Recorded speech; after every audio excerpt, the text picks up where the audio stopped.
biography of interesting Frederick Douglass. Frederick Douglass used the words, "I live a new life," to describe his time here in Dublin. First of all, do you hear me? Do you hear me fine? Okay. He did live a new life here, which shaped and expanded his worldview and in turn influenced his life's work as an abolitionist and as an advocate for human rights. This first trip to Dublin, he did visit here again later in his life, but this first trip was life-changing for Douglass.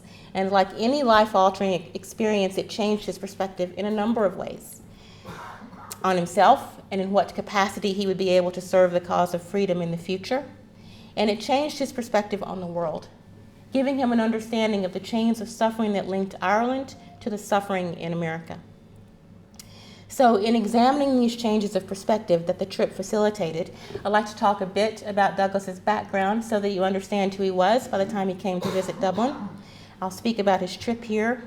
I'll take some time to note the commemorations that have been done over the past year or so to acknowledge his trip here and honor it. And then lastly, I'll speak very quickly a bit about what I think the influence his trip to Dublin had on his life once he returned to America.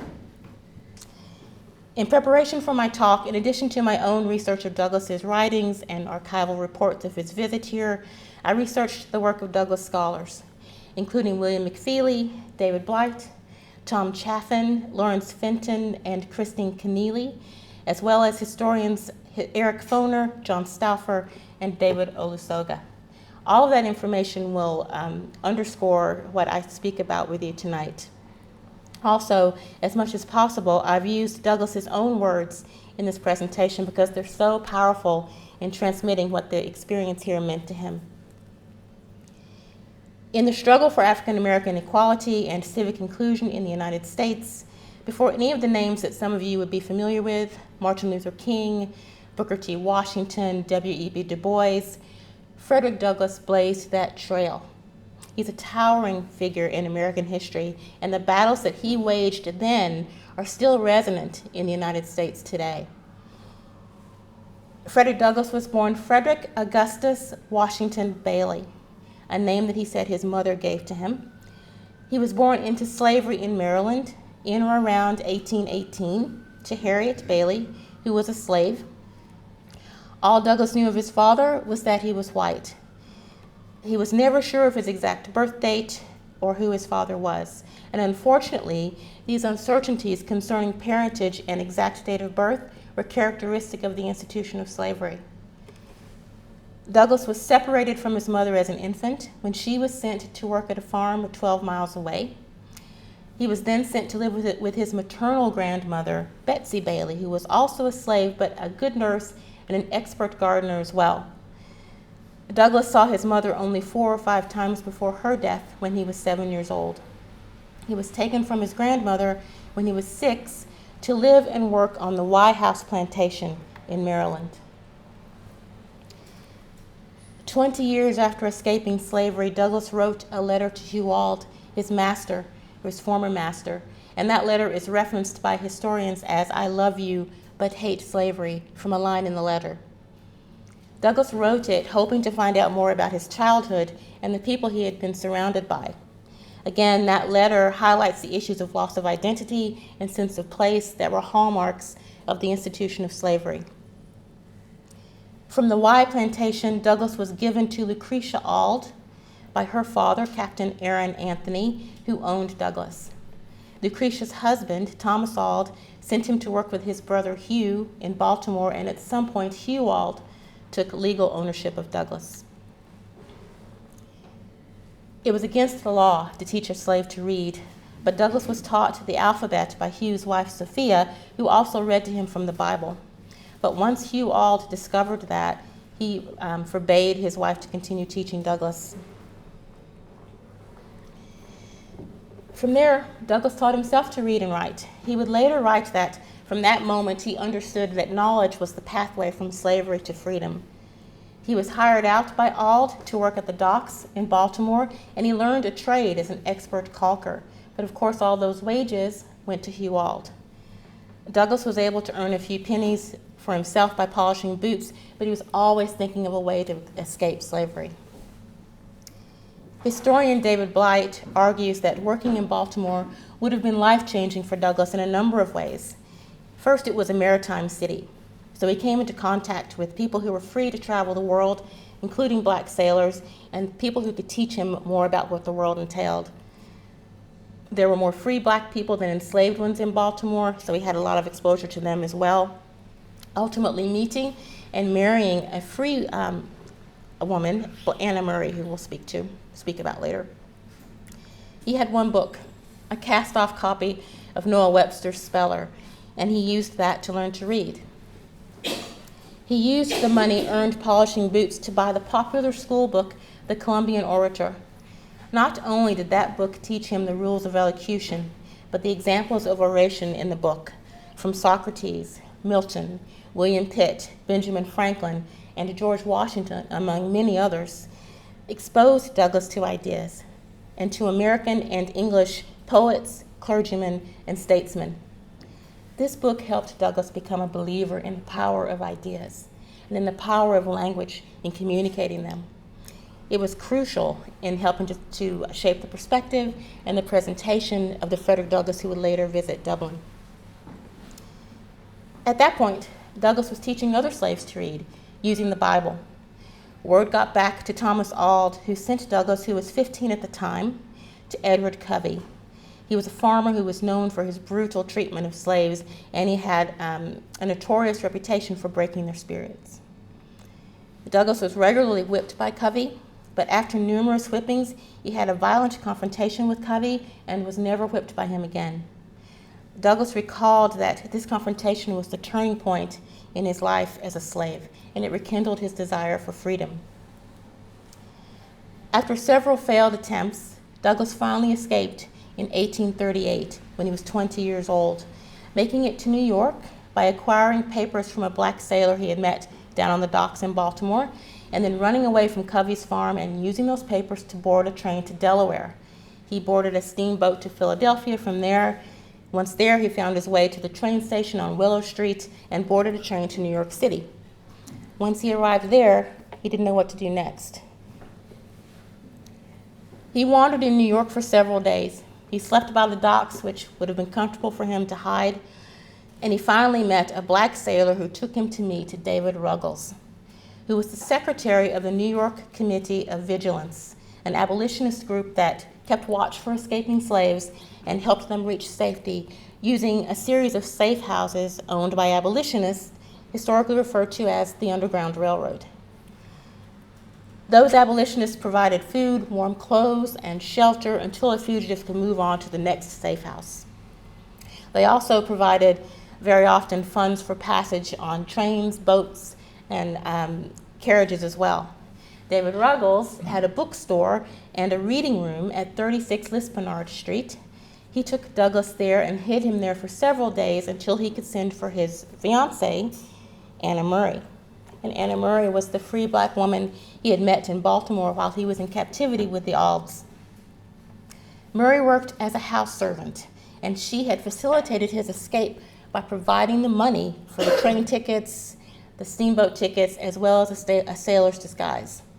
She joined him, arrangements were made for them to be married, and they were married in September 1838.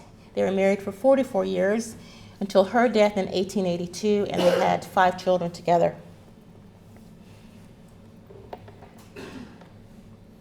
After their marriage, Ruggles encouraged the Baileys to move to New Bedford, Massachusetts, where they met Nathan and Mary Johnson, two free persons of color who were married. And they also operated an active branch of the Underground Railroad there in New Bedford. At first, the Baileys adopted Johnson as their married name because it would have been too dangerous to continue using Bailey. But it was actually Nathan Johnson who inspired Douglass to take the surname Douglass after the character in the Sir Walter Scott poem, The Lady of the Lake. Now, the character in the poem, his surname was spelled with 1 S. Douglass decided to spell it with 2 S's, which apparently was the common spelling of the name in his day. He then became Frederick Douglass.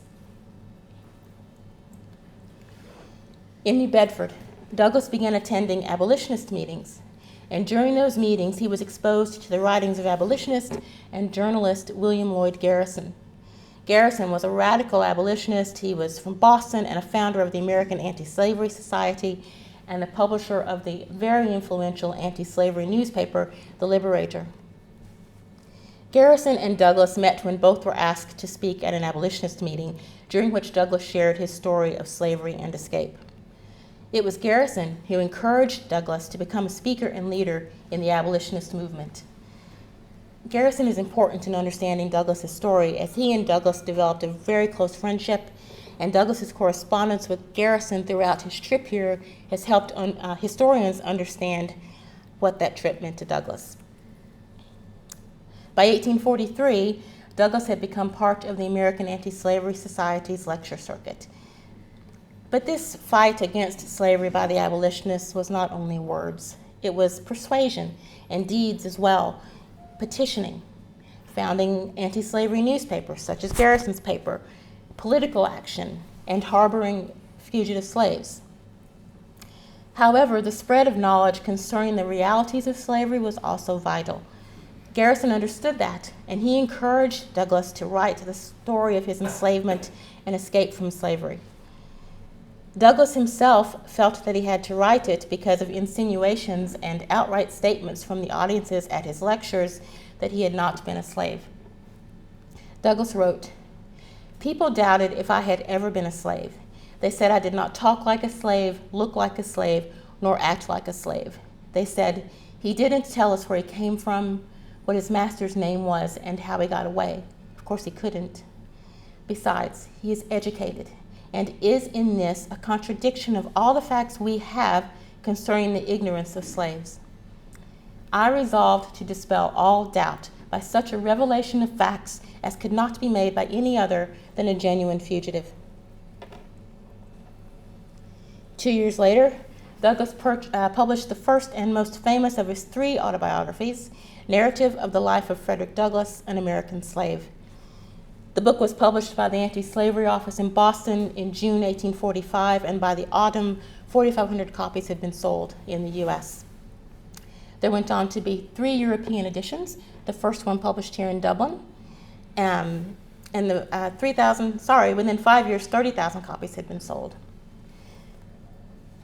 So as you probably know, the slave trade had been outlawed in Great Britain in 1807, with the institution itself abolished across the British Empire in 1833. However, the British anti-slavery movement remained intact, and its target then became slavery in the United States. Historian David Olusoga has studied abolitionists of the Victorian era, and he says that they viewed slavery as a moral issue, not a political one. They saw it as an affront to moral people everywhere, and therefore felt they had a mandate to attack the institution of slavery wherever it existed, including America. With the assistance of abolitionist networks in Britain and in the northern states in the U.S., slaves who escaped from the American South were able to travel to England and speak about their experiences in bondage. And Frederick Douglass was really the star of that speaking circuit. He arrived in England in 1845 and embarked on a sold-out lecture tour of England and Ireland for 19 months. He left the U.S. on the 16th of August, 1845, at 27 years of age. And in Douglass's words, "The object of my labors in Great Britain was the concentration of the moral and religious sentiment of its people against American slavery." Douglass arrived in Dublin on the 31st of August.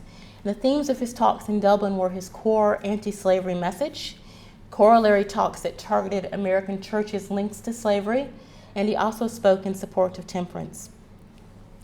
Douglass intended to stay in Dublin for 4 days. He stayed for nearly 6 weeks. I can relate to that. I was notorious for extending my visits from America to Dublin. Abolitionists supported several reform movements in addition to the abolition of slavery, including pacifism, the extension of women's rights, and temperance. Frederick Douglass spoke at several temperance rallies here in Dublin, including rallies in Selbridge and Booterstown, both hosted by Father Theobald Matthew.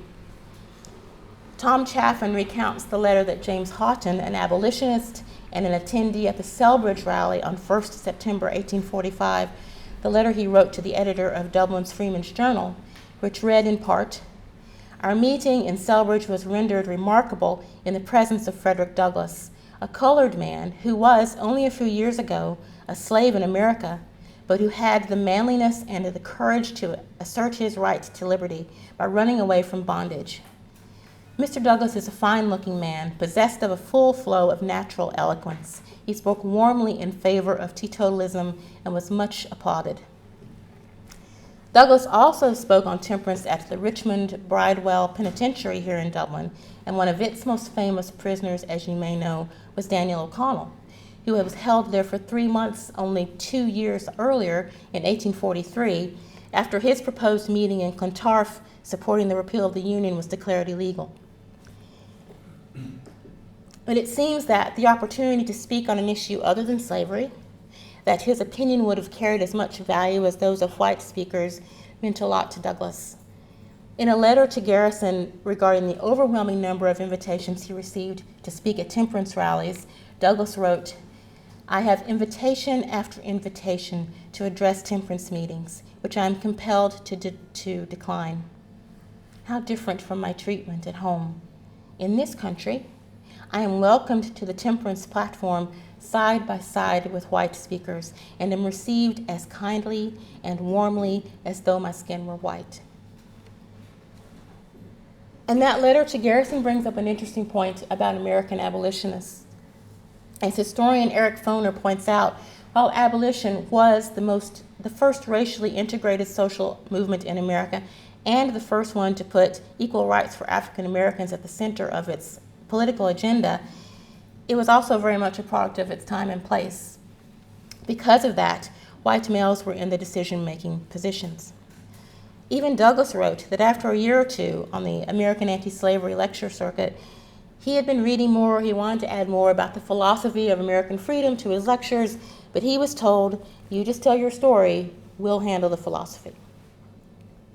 But, as Foner also says, what is amazing about American abolitionists is not that they were products of their time, but the extent to which they were able to rise above it, refusing to compromise on the principle that a slave was a moral being and therefore could not be owned. So American abolition was very much a two-sided coin, and I tell you that to give you some context on Douglass's experience with Dublin abolitionists. Douglass delivered at least 7 anti-slavery speeches in Dublin, 2 at the Quaker Meeting House on Eustace Street. At the Royal Exchange, which is now City Hall, Douglass delivered 2 speeches, one of those his first lecture in Dublin on the 3rd of September, and 3 at the Music Hall on Lower Abbey Street on the 17th of September and the 1st and 3rd of October. At the Music Hall, Douglass spoke out against the Christianity of a slaveholding America, that churches in the United States were complicit in the institution of slavery in the country. This was a recurring theme across many of his speeches, and one that he introduced in his slave narrative, which I'll talk about in a second.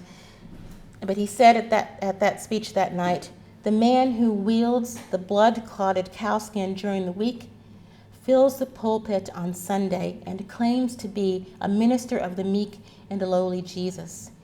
While holding up whips and iron chains, Douglass further argued that by placing their brethren in chains like these and flogging them with whips like this, American churches were as present in that institution as the implements Douglass held in his hands.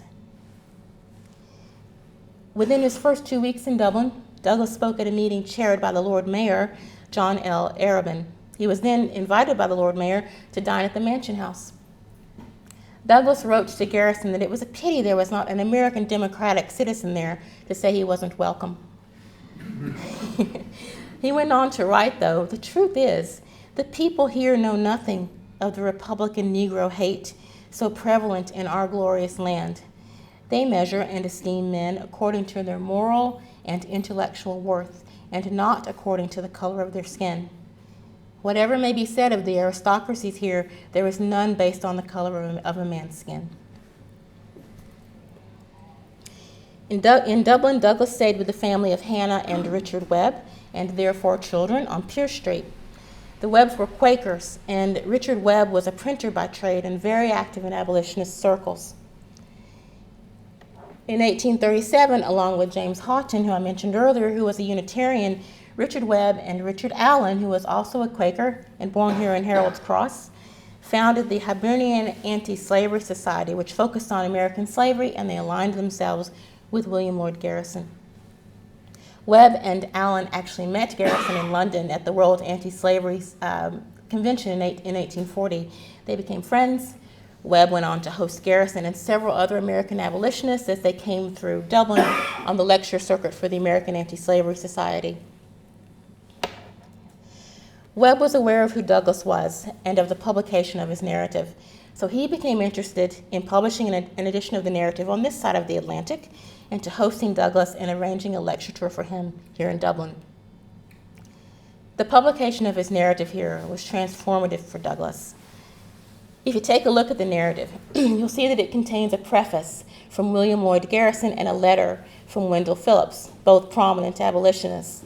And this was the convention for the publication of slave narratives. Introductions or prefaces by respected white male abolitionists served to vouch for the author as well as the authenticity of the narrative. And you can see on this slide a similar vouching for the authenticity of Douglass himself from the members of the Hibernian Anti-Slavery Society. There's the cover of the Dublin narrative. Webb printed an initial 2,000 copies of the narrative, which sold out. But in working with Webb and planning the next printing run, Douglass decided to write his own preface, which would precede the Garrison and Phillips documents in the publication. He was going against convention and taking ownership of his story with the recognition that he had every right to compose his own preface and explain in his own words why he was motivated to tell his story. This was a life-changing decision for him, which I think was influential in his decision to open his own newspaper when he returned to the States. But I'll talk to you about that for a few minutes later. The hallmark of Douglass's stay in Dublin was his opportunity to meet Daniel O'Connell. As I'm sure you know, Daniel O'Connell had been committed to the abolition of slavery since the 1820s, and he had a reputation as an ardent abolitionist. He was very vocal in criticizing slaveholders wherever they might have been, but especially in the United States, causing American slaveholders to hold O'Connell in the same low regard that he held them. In fact, Douglass said he had come to know of O'Connell's name through hearing it cursed by his masters, and that he had first come to love O'Connell because of that. But he did come to respect O'Connell's other principles as well. Douglass heard that O'Connell was speaking on the 29th of September at Conciliation Hall, the headquarters of his loyal National Repeal Association down on Burgh Quay. I think the immigration office is there on that site actually now. It was a huge crowd, but he managed to get into the hall, and as the crowd was leaving, he worked his way up to the front just to get a glimpse of Daniel O'Connell. But ultimately, he was introduced to him that day by O'Connell's son, John, and O'Connell, who was aware of Douglass's reputation, asked him to say a few words to those who remained in the audience. I chose not to share those words because decades after his trip to Dublin, Douglass wrote about meeting Daniel O'Connell and hearing him speak that day. And I think hearing those words about that meeting and his observations of O'Connell will demonstrate his admiration for him far better than I could. So I'll share those with you. Until I heard this man, I had thought that the story of his oratory and power were greatly exaggerated. His eloquence came down upon the vast assembly like a summer thunder shower upon a dusty road. I never heard it surpassed, if equaled, at home or abroad. In Dublin, when he had been absent from that city a few weeks, I saw him followed through Sackville Street by a multitude of little boys and little girls shouting in loving accents, "There goes Dan! There goes Dan!" He was called the Liberator, and not without cause, for though he failed to effect the repeal of the union between England and Ireland, he fought out the battle of Catholic emancipation and was clearly the friend of liberty the world over. In introducing me to an immense audience in Conciliation Hall, he playfully called me the Black O'Connell of the United States.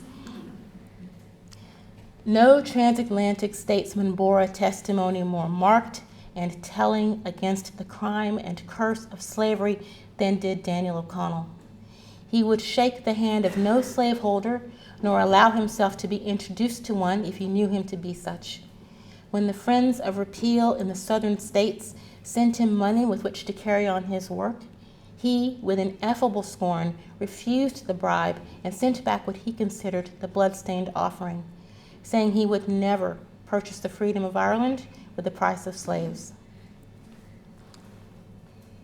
O'Connell and Douglas never corresponded, and O'Connell would pass away just 2 years later, but his influence on Douglas is visible in the numerous references he made to O'Connell in his writings and in his speeches. Another life-changing influence on Douglas was the poverty that he witnessed here. When Douglas arrived in Dublin in 1845, the famine had just begun to take hold, but there was already widespread poverty here. In a letter he wrote to Garrison, Douglas described what he saw and its effect on him. I spent nearly 6 weeks in Dublin, and the scenes I there witnessed were such as to make me blush and hang my head to think myself a man. I speak truly when I say I dreaded to go out of the house. The streets were almost literally alive with beggars. I have had more than a dozen around me at one time, men, women, and children, all telling a tale of woe which would move any but a heart of iron. And he also visited what he described as the mud huts of the poor. In that same letter to Garrison, he wrote, I see much here to remind me of my former condition, and I confess I should be ashamed to lift up my voice against American slavery, but that I know the cause of humanity is one the world over. He who really and truly feels for the American slave cannot steel his heart to the woes of others. I think witnessing that level of poverty here opened Douglas's eyes to connections that link all suffering people, and that altered view in combination with his exposure to O'Connell's worldview shaped his political perspective going forward, making it a more broader one. And there was not much he could do at that point, but historian Christine Keneally informed me that Douglas did send back a donation for the poor. Last year, Dublin City Council installed a commemorative plaque in the city center to honor Douglas. Micheál McDonagh, a Sinn Féin councillor and former Lord Mayor of Dublin, was instrumental in bringing the plaque to fruition, and he spoke at the ceremony last October when it was unveiled by then Lord Mayor Alison Galland at the Irish Film Institute on Eustace Street in Temple Bar, which was formerly the location of the Friends Meeting House where Douglas spoke. In 2021, Professor Christine Keneally launched the Frederick Douglass Way in Dublin. She created the way to introduce visitors and Dubliners alike to some of the experiences that Douglas had when he was here and to the people and places he would have encountered. So Douglas's visit to Dublin was obviously transformative for Dubliners, but why was his time in Dublin and in Ireland more broadly transformative for Douglas? And that question is really answered in a letter to Douglas from Garrison regarding his trip here. I can truly say that I have spent some of the happiest moments of my life since landing in this country. I seem to have undergone a transformation. I live a new life.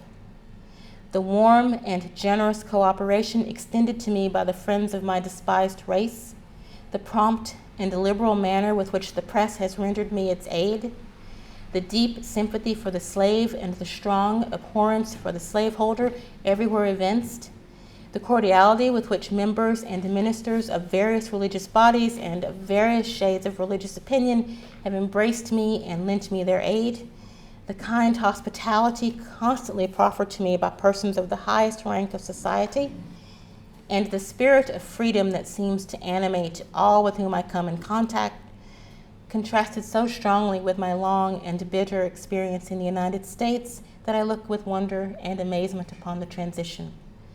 Instead of the bright blue sky of America, I am covered with the soft gray fog of the Emerald Isle.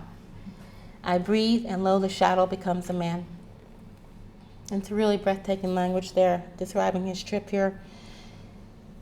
And that influence of O'Connell's worldview, the realization that the scope of human misery was broader than he had imagined, the level of independence he achieved here, the respect he was shown, as well as the power his words carried here, and lastly, his experience with publishing his narrative and writing his own preface to it, All led to, as historian Christine Keneally says, Douglass finding his voice here in Dublin.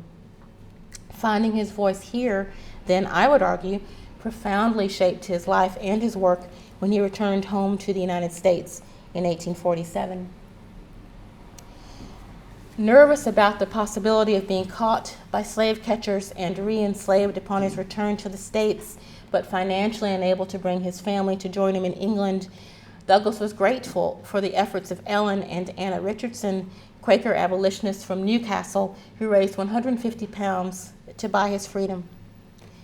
Many staunch anti-slavery advocates were against the purchase of Douglass's freedom, believing that tacitly acknowledged the right of one man to own another. Douglass dealt with this issue in one of his autobiographies, saying that were he not a public figure, he might have agreed with them, but he felt he could be of more use to his people as a free man. Plus, he was like any other husband and father. He missed his family. He'd been away from the States for almost 2 years. Douglass attended the Women's Rights Convention held at Seneca Falls, New York in July 1848, one of few men to do so, and he was only one of 32 men, along with 68 women, who signed the Declaration of Sentiments. Based on the American Declaration of Independence, the sentiments demanded equality with men before the law, in education, and employment. In his speech to the convention, Douglass said, and it might sound a little familiar to you, "All good causes are mutually helpful. The benefits accruing from this movement for the equal rights of women are not confined or limited to women only. They will be shared by every effort to promote the progress and welfare of mankind everywhere and in all ages." Douglass established the North Star newspaper, later called Frederick Douglass's paper, in part using the funds he earned on his speaking tour here. The name of the newspaper referenced the legend that escaping slaves used the North Star in the night sky to light their way to freedom. It was published in Rochester, New York, an abolitionist town, and the North Star slogan was, you can probably just barely see it there on the masthead, "Right is of no sex, truth is of no color, God is the Father of us all, and we are all brethren." As you know now, Douglass had deep personal and ideological ties to William Lloyd Garrison. However, by the 1850s, historians argue that Douglass had changed course from Garrison's brand of abolition that was centered upon moral suasion, refusal to vote, and disunionism to a more political brand of abolitionism. In the years between the founding of the North Star and the outbreak of the American Civil War in 1861, Frederick Douglass's work was increasingly defining him and making him an increasingly public and therefore political man. During this period, free African Americans were political in the same ways that women were, in the public sphere, making speeches, printing pamphlets. In Douglass's case, he published his second autobiography, My Bondage and My Freedom, in 1855. He continued to publish his newspaper as a weekly in which he advocated black self-help, racial pride, and access to economic opportunity. All very familiar, all very current. He traveled and spoke on those issues across the northern states, and over the years, historians maintain that he harbored over 100 fugitive slaves at his home in Rochester. But ultimately, Douglass came to believe that the only way African Americans could really come into freedom and equality in the states was through national conflict and direct federal action. From the beginning of the American Civil War, Douglass campaigned for the inclusion of black soldiers in the Union Army, which he felt would help them secure citizenship rights. He met with political leaders, including President Abraham Lincoln. He corresponded with influential friends on the subject, and he published editorials in his newspaper. Douglass and President Lincoln met twice during the Civil War, once in 1863 when Douglass went to Washington to try to meet him, and once in 1864 during the president's nail-biter re-election campaign against former Union General George B. McClellan when President Lincoln called Douglass to Washington for a meeting. In his book on Lincoln and Douglass, historian John Stauffer says that both meetings were positive because they both recognized each other as great, self-made men who shared a common love of language as well as the capacity to use language as a weapon. Many historians argue that Douglass's influence, among other factors, helped move Lincoln toward his decision to issue the Emancipation Proclamation in 1863, although Douglass was extremely frustrated with Lincoln's pace toward emancipation. On the 1st of January 1863, Lincoln signed the Emancipation Proclamation, which, in addition to freeing between 3 and 4 million slaves in the Confederacy, declared that such persons, that is, African American men, of suitable condition would be received into the armed service of the United States. The Emancipation Proclamation is another story, another lecture, because those slaves who were freed were in the rebellious states, where Lincoln, as President of the United States, not the Confederacy, held no political influence, or really no influence at the time. Their freedom was dependent upon a Union victory in the Civil War.